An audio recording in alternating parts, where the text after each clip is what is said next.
En el ruido de la vida, en la normalización de la violencia y la intransigencia del ser humano, las heridas de las víctimas y las amarguras de los abusadores se escabullen en los hogares y en las familias.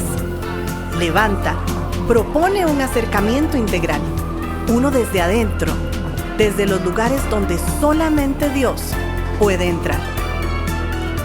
Conversemos.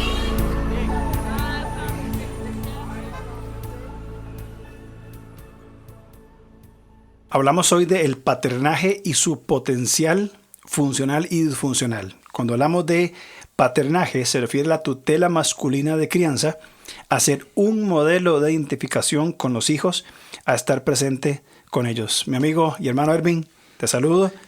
Y es un tema importantísimo. Estoy muy bien, Alonso, y pues muy importante, porque no es solamente ser figura materialmente proveedora, a la que somos llamados, en este caso, los padres, ¿verdad? Sino también en lo emocional y espiritual, ¿verdad? Como nos señala Deuteronomio 6:7, velando por la seguridad y sano desarrollo, no solamente desde nuestros hijos, sino desde nuestro sistema familiar, esposas específicamente. Y qué buena palabra esa, paternaje o el paternar, que tiene que ver con este rol masculino, ¿verdad? Muy importante. Sí. Y creo que ese término nos ayuda a marcar una diferencia con la paternidad, que me parece que es importante. El término paternidad muchas veces queda relegado a la fecundación, sí. Bien, lo que hablamos como padre biológico.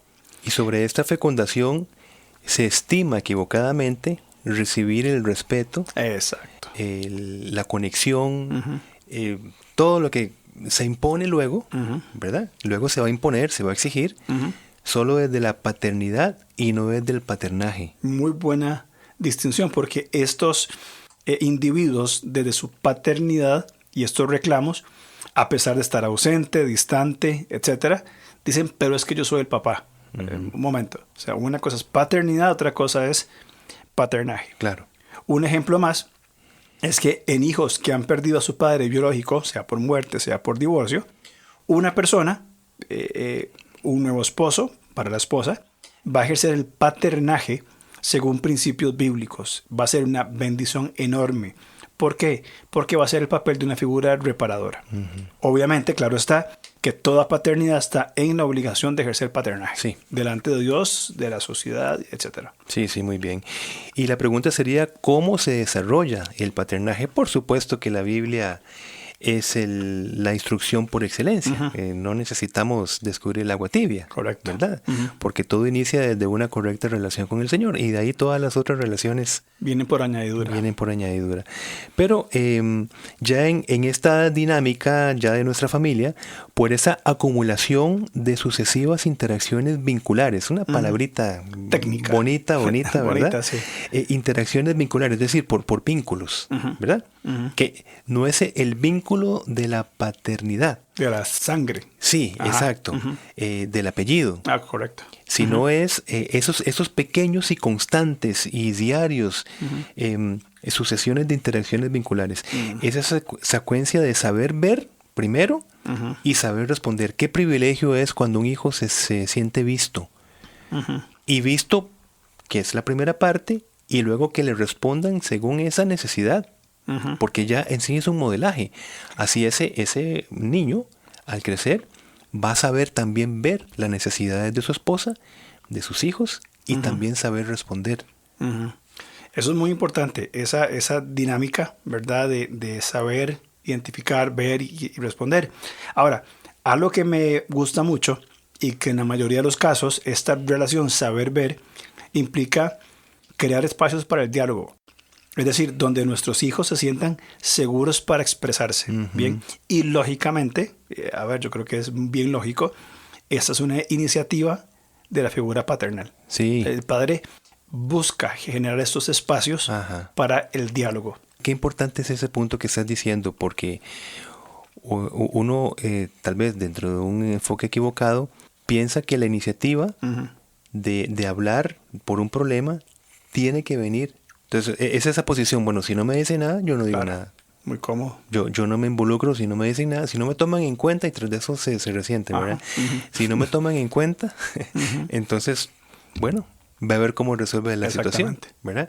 Pero el paternaje como inicia desde saber ver, ve que el hijo o hija tiene una necesidad y según su edad. Exactamente. Porque según su crecimiento van a ser sus diferentes necesidades de expresión, sus problemas, sus inquietudes, sus dudas.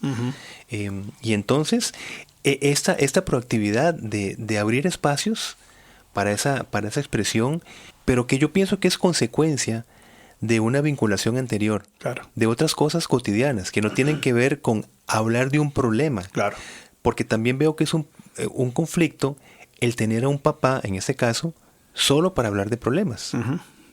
Digo, eso puede ser un cierto beneficio, pero es que está incompleto, Claro. porque el papá es para un desarrollo también en todos los otros momentos. Desde jugar hasta hablar de problemas serios. Exactamente. No sé si a vos te tocó también muchas veces jugar Barbies. Ah, mira, oíme, le construimos una casita en su momento a mis 2 hijas. Ajá. Y ¿quién estaba sentado ahí? Sí, claro. Junto con mi esposa. Ahí. Exactamente. Y yo no era Ken. No era- Ojo. Ahí está complicada la cosa. Ahí está con mis 2 hijas. Ahí yo tenía que estar Disponible. Sí. Eso es paternaje. Exactamente. Estar presente. Y nos tocó jugar Barbies y jugar etcétera. Pero yo creo que ahí, y eso es algo muy, muy arraigado en mi forma de pensar, creo que esas cosas son el liderazgo masculino. Ajá. Cuando genera espacios de convivencia cotidiana.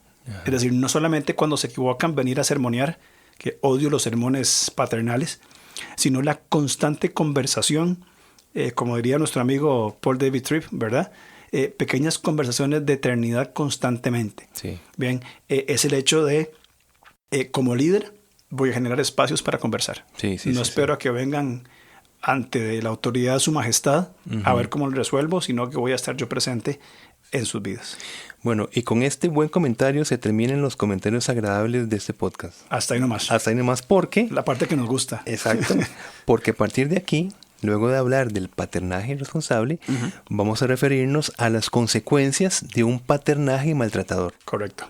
Y esta antítesis del sano paternaje que hemos intentado caracterizar por ejercer una crianza bajo el miedo, negligente y verbalmente abusivo. Sí. Bien, se daña. El hijo o la hija no solamente sufre consecuencias de ese tipo de relación paternal, sino que su afectación se intensifica por algo muy importante, la posible experiencia traumática previa de haber presenciado violencia entre sus padres. Sí. Es decir, no solamente hay un mal modelaje de la paternización, sino que esto viene secundado ya por traumas causados por actos violentos por parte del padre, quien debería ser una figura de seguridad y de paz. Sí. ¿Me explico? Exacto. Y algunas características de un paternaje maltratador, por ejemplo, sería características, ¿verdad? Llega a generar un ambiente familiar de control. Ya cuando hay control y no hay, como la palabra que usamos, esas, digamos, vinculaciones cotidianas, por decirlo de alguna manera, sino que todo se alcanza mediante el control, es un problema. Porque para ser la única referencia de crianza, el maternaje de la madre buscará ser controlado o viceversa, rechazando sus iniciativas de crianza para que se adapte paradójicamente a los modelos impuestos desde el maltrato. Claro, estamos hablando de paternaje, también hay un maternaje, hay una complementariedad. Entonces, claro, un ambiente familiar de control lo que busca es, primero, eliminar el maternaje. Claro. Para que quede un paternaje maltratador. Y quedan huérfanos, en un sentido. Exactamente. También podríamos hablar de entenderse con derecho. Y eso es un tema recurrente que ya hemos hablado varias veces, ¿verdad? Sí. Una paternidad maltratadora se funda en asumir que se tiene derecho a usar la violencia cuando sea necesario. Sí. Es en el caso del padre. Si una madre está ejerciendo su maternaje, una mente abusadora de una madre, está centrada en sí misma, va a reaccionar con ira. Los hijos serán vulnerables a la reversión de los roles, es decir, cuando se van cambiando estas funciones, ¿bien? Porque les hace sentir responsables de tener que cuidar y atender al padre maltratador. O sea, aquí entramos en una mezcla entonces de lo que hablamos en el programa anterior, eso es lo que iba a decir. Paternaje y paternalización. Exactamente. Estamos conectados. No, estamos perfectamente bien. Eso es un muy buen punto. Ves como una cosa activa. Exacto. Como hablamos también, cuando hay un problema no hablamos de un problema, hablamos de una raíz, que desde esa raíz hay muchas ramificaciones. Correcto. Muchos problemas. Ahora, hablemos de la influencia en los hijos de un paternaje maltratador. Porque acabamos de hablar de las características que se generan en un ambiente familiar. Ahora, específicamente en los hijos, digo el primero, va a crear modelos de rol que perpetúan la violencia como una opción relacional. Y esto no es nada nuevo tampoco. Dice el apóstol Pablo que no hay justo ni uno solo, en Romanos 3:10. Ahora, desde nuestra tendencia innata hacia la violencia, esta se va a desarrollar cuando aprendamos cómo aplicarla por medio de un acto violento, aprendamos a justificarla según los antivalores de desigualdad y según la cultura donde crezcamos. Entonces, desde un paternaje maltratador, voy a ser como hijo modelado para poder utilizar desde ese modelo un pecado innato que tengo relacional, que tiene que estar transformado por los principios bíblicos. Exacto. Otra influencia sobre los hijos de un paternaje maltratador tiene que ver con la minimización en los hijos de la autoridad de la madre. Bien, sí. Partamos de Éxodo 20. Dios establece la responsabilidad de crianza en ambos padres, que en ese contexto histórico era algo contracultural. Totalmente contracultural. Totalmente contracultural, extraño y demás. Cuando en el versículo 12 del capítulo 20 de Éxodo se dice honra, obedece, dice padre y madre. Sí. O sea, por igual, no hay diferencia. Sí. Un paternaje maltratador proporciona un modelo de desprecio y conducta agresiva hacia la madre. Y de hecho, no solamente la madre, sino a las mujeres en general. Sí. Y muy posiblemente, los hijos de madres agredidas presenten elevados índices de violencia y, por supuesto, desobediencia a sus madres. Me pregunto yo, esto es otra forma también de abuso, pero ¿podemos hablar de revictimización en este caso? Totalmente. Eso igual seguimos conectados, mi hermano. Claro, totalmente. Ve el proceso. La madre es víctima de un paternaje maltratador. Ajá. Y luego la consecuencia en los hijos es, inclusive en esa separación, encontrarse con hijos que la están maltratando a ella. O sea, sí, claro. Es muy se revictimiza a la víctima. Exactamente. Porque precisamente estamos bajo el punto de la influencia en los hijos de un paternaje maltratador. ¿Qué producen los hijos? ¿Qué producen los hijos? Y un punto 3 sería la presencia de violencia vicaria. Cuando el acto violento es normalizado en un sistema familiar, va a ser común que la parte agresora use a los hijos como recursos para violentar al cónyuge. Desde el daño o desatención o sufrimiento de los hijos se va a buscar lastimar, amenazar o manipular a la madre o viceversa. Entonces, en un paternaje maltratador, los hijos están en medio como instrumentos para dañar entonces a la otra figura conyugal. Se convierten en armas de guerra entonces. Armas de guerra, exactamente. Ahora, algo importante como recomendación en caso de separación o caso de divorcio es que la recuperación de los niños de la exposición de la violencia doméstica, en caso de que haya una separación o un divorcio, como dijimos anteriormente, depende mucho de la calidad de su relación con el padre protector y con sus hermanos. Bien, creo que eso es importante, específicamente en el caso de separación de la figura agresora, cuidar que no continúe minimizando la autoridad de la madre. Esas salidas, esas conversaciones, ¿verdad? Bueno, en el caso que sea, por supuesto, la figura protectora, ¿verdad?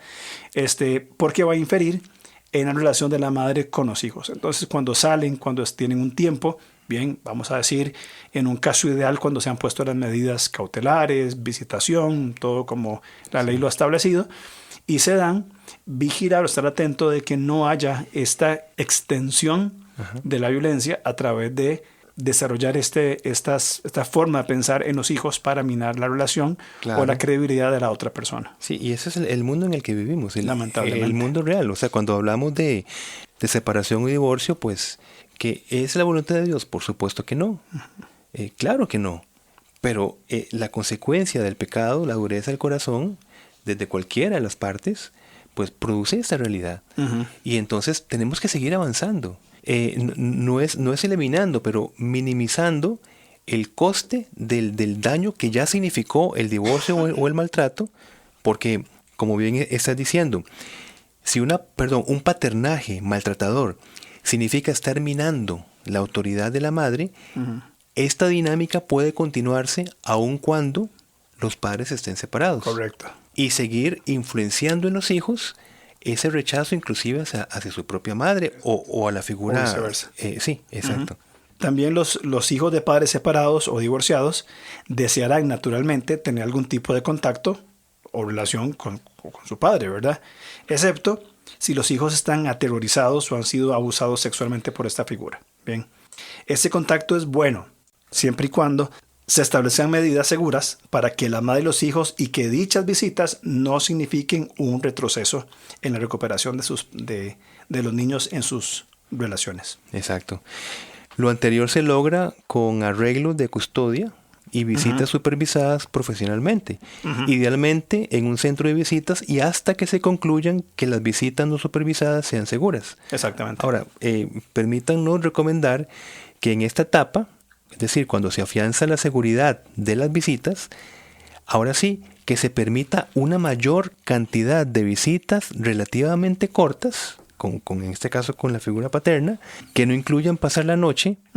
¿Por qué? Porque esta medida, este vínculo desde un ambiente seguro, va a reducir considerablemente en la figura agresora la posibilidad de que dañe la relación madre-hijo o ataque el sistema de valores del niño. Aparte de que es necesario procurarse obviamente la continuación de una conexión con la figura paterna para la salud integral del hijo o de la hija. Muy importante. Esa es la verdad que estás haciendo y estas recomendaciones son sumamente prácticas y son prácticas seguras. Es decir, no se escapa, no se esconde de la realidad, pero sino que protege el desarrollo del niño en sus etapas vinculadas con su padre, con su madre, ¿verdad? Y las dinámicas que ellos tengan entre sí. Es que es muy complicado, pues, la consulta que una madre podría hacer. Bueno, ¿qué hago en el caso de una separación física con un agresor, por ejemplo? ¿Qué hago con mi hijo? ¿Verdad? ¿Permito que esté visitando a su papá o a mi hija? ¿O no lo visite? ¿Qué pasa? ¿Verdad? Partiendo de la necesidad que se tiene de esa conexión, porque hay una necesidad, pero que tiene que desarrollarse primero desde un ambiente seguro, progresivo.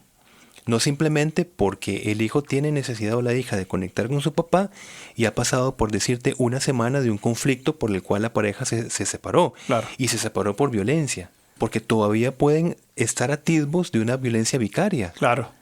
Entonces no es el tiempo. Por eso es que se empiezan con visitas supervisadas, dándole tiempo, porque acordémonos que una posiblemente manipuladora puede... Es paciente. Exactamente, y puede formular ciertas estrategias como para entender aquí no hay ningún peligro de agresión para el hijo. Pero se da ese tiempo con personas capacitadas para que determinen que ya esa vinculación padre-hijo ya es segura. Y entonces la recomendación es que más bien para que se empiece a liberar esa tensión relacional, que esa visitación pues ya sea más cotidiana, desde un ambiente seguro previo, ¿verdad? De acuerdo, y creo que son medidas que tal vez no sean fáciles de tomar, o decisiones que sean fáciles de tomar, pero son muy necesarias tomarlas en esta dirección y bajo estas características, ¿verdad? Yo sí quisiera reforzar el concepto del paternaje positivo, si pudiéramos llamarlo así, de el valor bíblico, gracias, sí. El paternaje bíblico, el valor de ser un padre presente, con lo que implica realmente este asunto. No significa, yo he escuchado a muchos, no, es que yo soy muy ocupado, pero yo le doy tiempo de calidad. O sea, tiempo de calidad sin cantidad no existe. Sí. O sea, es estar presente como prioridad en todas las etapas de nuestros hijos, procurando esas conversaciones, generando espacios de diálogo, priorizando lo que corresponde. Hace poco leí una idea que me gustó mucho, que es que nuestras decisiones reflejan nuestros compromisos. Lo que yo decido es un reflejo con lo que yo soy comprometido. Y si por mi trabajo, mi ministerio, lo que sea, no tengo tiempo para estar presente como un padre, quiere decir que mi compromiso antes que mis hijos es mi trabajo, mi ministerio o cualquier otra cosa que sea. Y realmente es vital que sean nuestra esposa, nuestros hijos, sean la prioridad. Lógicamente Dios primero, por supuesto. Pero esta acción de un paternaje bíblico modelado en tiempo, cantidad, calidad, constancia, conversación, espacios de diálogos, juego, sea una característica propia de nuestras familias. Sí. Es indispensable. Como el paternaje de Pablo con Timoteo, ¿verdad? Hasta el punto de mi querido hijo. evidentemente le dedicó tiempo, y le dedicó formación, sacrificio, lo que necesitaba tener, y eso es un vínculo absolutamente bíblico, ¿verdad? Interesante que no se menciona al padre de Timoteo en las Escrituras. Se menciona a su abuela, a Loida, a su madre Eunice. Los que saben dicen que probablemente era gentil, sí, ¿verdad? Y no sabemos sus prácticas. No es relevante en el momento, ni tenemos fundamentos para decirlo. Las Escrituras hablan de su madre y de su abuela. No sabemos si Pablo fue una figura que restauró en Timoteo esa relación de, como decías, ¿verdad? Claro. De mi amado hijo. Claro, claro. Entonces es también qué buena esa disposición para aquellos que su padre no está presente, por razón que sea, buscar esas figuras también en la esperanza, en la esperanza, en los lugares correctos. Sí, la esperanza que una figura reparadora, como dice la palabra, reparará quizás un vínculo que Dios estableció como el que tenía que ser, pero desde la pecaminosidad del corazón, un amador de sí mismo, rompe ese diseño de Dios, pero con la esperanza de que el Señor proveerá de una figura reparadora. Exacto. Si nosotros lo pedimos con esta confianza y fe. Perfecto. Entonces, un tema muy importante para reflexionar y para cuidar. Sí. Bueno, gracias por el tiempo. Mi hermano, igualmente, un privilegio este tema muy importante y que espero que sea de bendición para los que nos escuchen. De seguro que sí. Muchas gracias. Nos vemos. Nos vemos. Hasta luego. Gracias. Gracias por escucharnos. Estamos listos para seguir conversando a través de nuestras redes sociales. En Instagram, búsquenos como @levantacr. En Facebook, como LevantaCR. O contáctenos al correo alonso@levantacr.org.